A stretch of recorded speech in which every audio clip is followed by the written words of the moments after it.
Babies right from birth, we must breastfeed them up to 6 months exclusively. After 6 months, you should give a complementary solid food, soft diet, and thereafter home cooked natural food. After first birthday, home full family diet. If you take care of these, they'll have a good growth, good nutrition.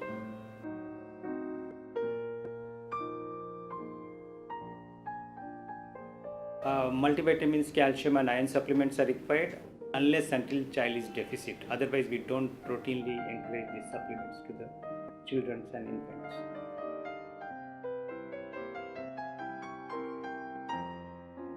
Common health issues in children, what we come across in day-to-day practice is respiratory infections and gastrointestinal infections like diarrhea and vomiting.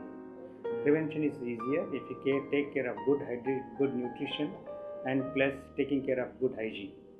We can prevent all these issues, problems.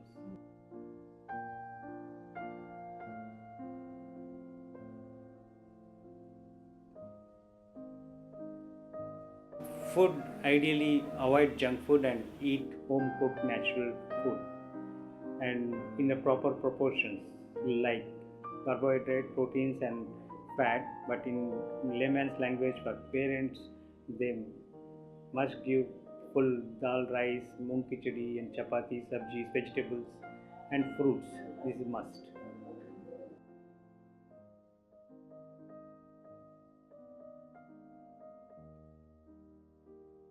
0 to 6 months exclusively breastfeeding, no top milk, no water, no tonics.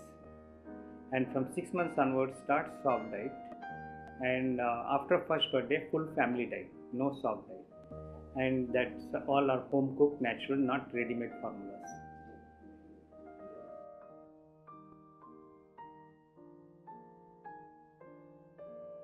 The milestones naturally they achieve if nutrition is well maintained. And for milestones, the parents' participation, the active time involvement with the kids will help to achieve good milestones and faster milestones.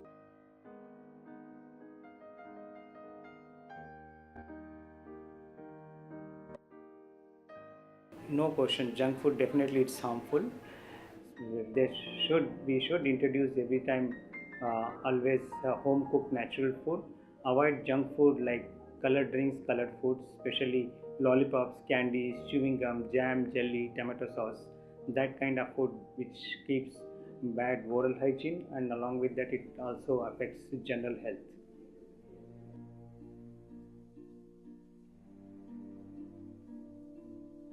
Yeah, simply baby's skin care is a natural growing soft smooth skin. If you take care of hygiene, washing hands every time when we handle a baby, giving a bath properly, and avoid excessive application of any creams, and avoid rough massage, avoid application of like we have different types of oils, we do rough massage. If you avoid all those things, you are not going to do any harm to the skin. Naturally it develops. We don't need any special application for the skin to have a natural growth.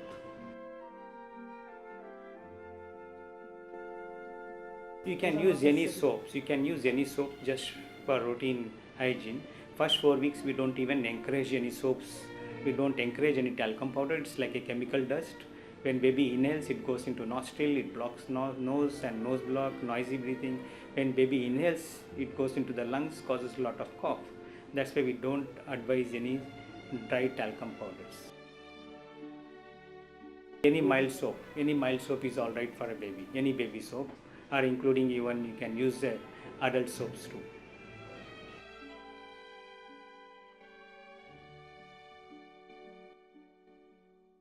First thing is, when we take care of nostrils and ears, we should not use any buds to clean. Sometimes while cleaning, suddenly baby moves, it may damage eardrum and ear canal. That's why better is take a soft cloth, pointed cloth, put it into the ear and clean it and roll it. That's enough. We don't need to clean deep inside. Another thing is just loose cotton wool we can take and roll it around. So that will keep ear and nostril hygiene.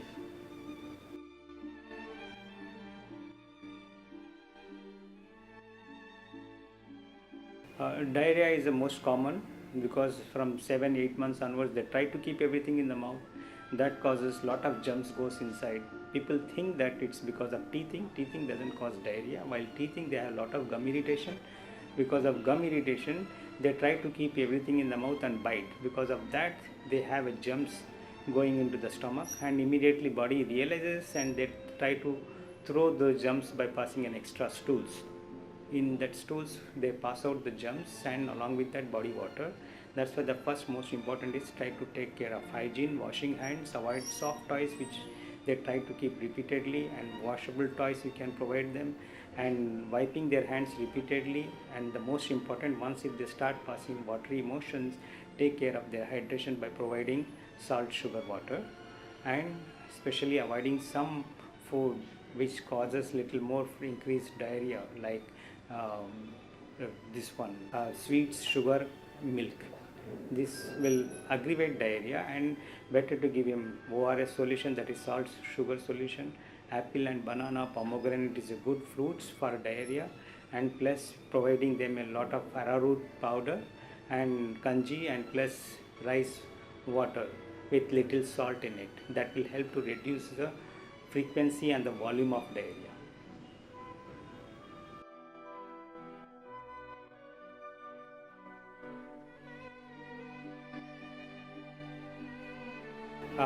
We never encourage baby walkers, because the reason is they should have a natural milestones. After once if they start sitting, they start crawling.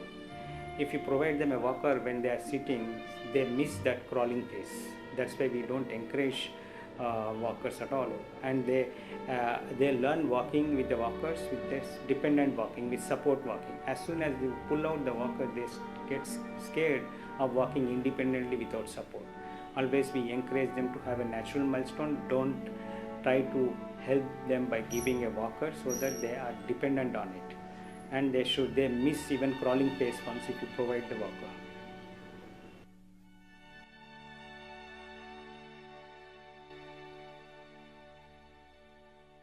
Yeah, now the colic pain is common problem. It sometimes we see routinely in some families, and this colic is a gas which accumulates after milk digestion that stretches the intestine, causes spasm of the stomach and intestine.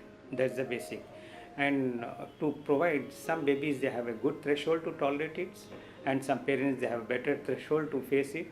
But in children who starts crying, threshold is less, unbearable pain, we can help them by providing some antispasmodic medicines. That's the last preference. The first choice is burping, feeding, and keeping him in a colic position. These things will help a lot.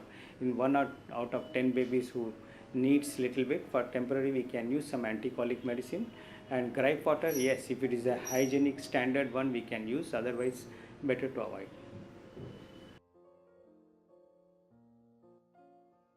Gripe water is available with different companies. Now it's the standard companies are making. We don't encourage local made gripe water. If any standard properly FDA approved medicines like gripe water, we can provide them.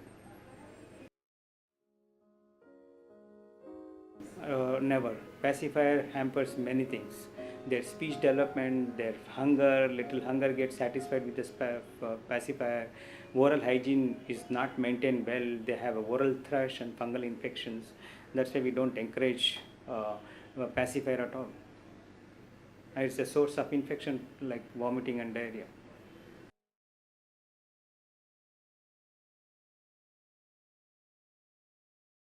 Yeah, it depends. Now, first, infant babies, they usually get up once or twice in the night for a feed.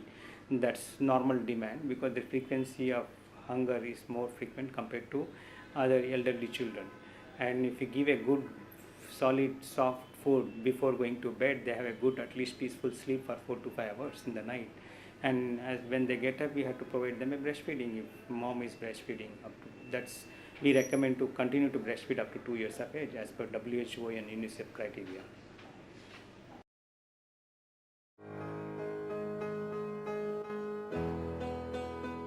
Definitely, teething is a natural process. We don't encourage any medicine for teething. It's a natural process. Teething means that when teeth are protruding out of gums, they have a little gum irritation.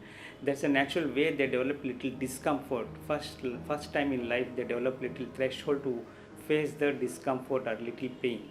I think they should develop that naturally. If you try to help them, they don't develop their natural pain threshold. And we can relieve this by giving some teether in his hand. And plus, we can give a peeled carrot, keep that carrot in the fridge, and let him bite, and they feel little relief of the teething discomfort.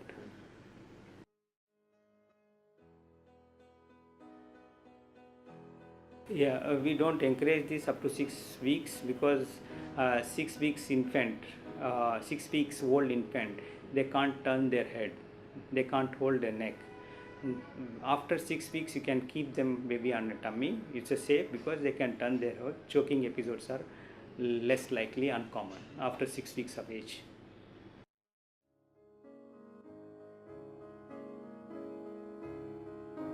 Definitely, natural home remedies is better and very simple to use.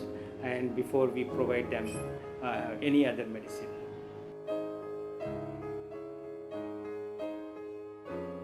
There are different conditions, like for example, if they have a diarrhea, providing a salt, sugar water, modified diet for diarrhea. Apple, banana is good, pomegranate is good in fruits, and cereals like dal rice and arrowroot and rice kanji with little salt.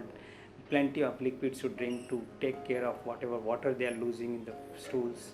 And plus, for vomiting, don't force them for food, give them whatever they like in a small quantity and frequently. And for cold and cough, we can provide them lime and honey to take a little steam inhalation for a cold. This is better. These are the simple remedies.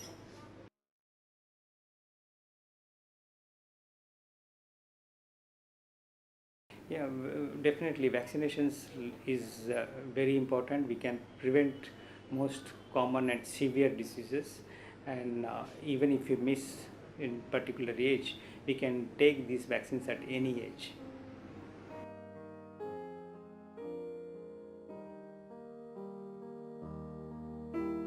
Normally, all babies anywhere between 12 months to 15 months, they start saying two words, Papa and Mama. If you start, if you involve in their activities and start talking to them, they respond well, and plus they develop speech development faster. By around 18 months, they have around 15 to 18 words to express.